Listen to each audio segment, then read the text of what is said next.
Thanks for listening. Be sure you are subscribed at jackwilkie.com to the free email list. And if you'd like to support the work I do with these articles, the videos, the Think Deeper podcast, and my forthcoming books, you can become a supporting subscriber there as well, jackwilkie.co/subscribe, and grab 4 ebooks as a token of my thanks. An Alcoholic Goes to Church, December 18th, 2025. Every few months, the viral Philip Yancey anecdote about an alcoholic's experience in church makes the rounds on social media. You've probably seen it, but in case you haven't, quote, an alcoholic friend of Philip Yancey once said to him, "When I'm late to church, people turn around and stare at me with frowns of disapproval. I get the clear message that I'm not as responsible as they are. When I'm late to AA, the meeting comes to a halt and everyone jumps up to hug and welcome me. They realize that my lateness may be a sign that I almost didn't make it. When I show up, it proves that my desperate need for them won out over my desperate need for alcohol. Let's make sure that people know how welcome they always are, that our table is really big, and that there is always a place with their name on it at our table." End quote. I couldn't confirm where Yancey had ever written that anecdote, but it seemed to spring to life a couple of years ago in a post by cheap grace purveyor extraordinaire, Tullian Chividjian. I must have seen it dozens of times, many of those posted by preacher friends.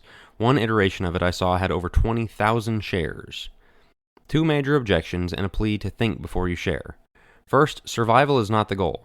Most churches are already fine at the kind of thing Yancey describes. I've preached for a church that had addicts in regular attendance and for another that had a homeless man with us for a couple of months. Each of them was difficult in their own way and stood out like a sore thumb. Yet each of them was treated by the members with nothing but kindness, patience, and a joy that they were there. Little was expected of them because they weren't in a place in life to give more. That's how it should be. But that's not why the post went so viral. The underlying message is that a church that expects something of you is unwelcoming. I've seen church members compared unfavorably to the 5 times married woman at the well in John 4, the pagans in Acts 17, and now an AA member in the throes of addiction. We all have hard times, sure. And not that it's a contest, some people's are harder than others. But if that's the bar we're setting for members, it's no wonder we're telling the world they're better than us. What hope do we have to offer if no one ever gets better here? If the most immature members are glorified and told the longest serving are said to be grumpy, judgmental people, why would anyone want to come in and grow? Spiritual infants can't be allowed to remain spiritual infants forever. Never growing and moving forward despite a kind, patient church that's willing to help you is an indictment on you, not them. Second, it's ugly and untrue.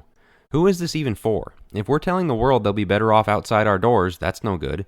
If we're calling certain Christians to be more welcoming, they aren't going to get the message this way.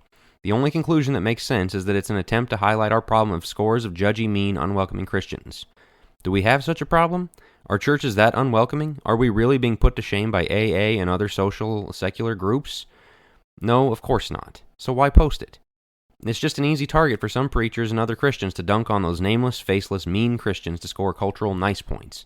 It's the religious version of I don't deserve my wife, just adapted to we don't deserve your attendance.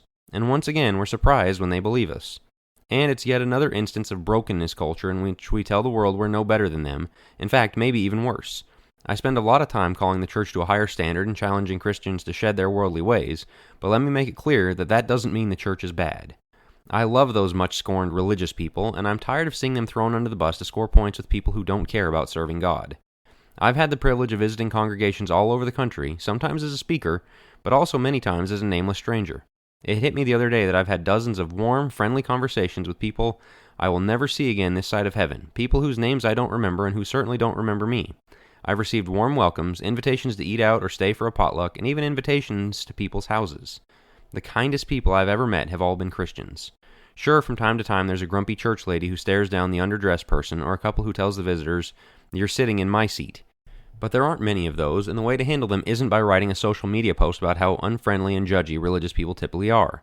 Casting those people as the norm for Christianity just pushes the lost away and trashes all the warm-hearted Jesus followers in our pews. Sometimes Christians need to be called to step up or change, and I certainly do my fair share of that kind of writing, but other times they should be patted on the back and told they're doing a good job.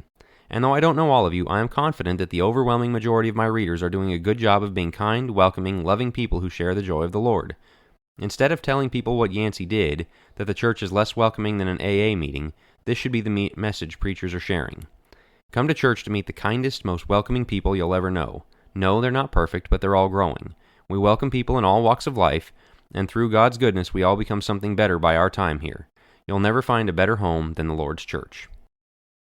If you're catching this on your podcast app, please take a few seconds to leave a review. Good reviews help other people find the podcast, and I would greatly appreciate it. Thanks.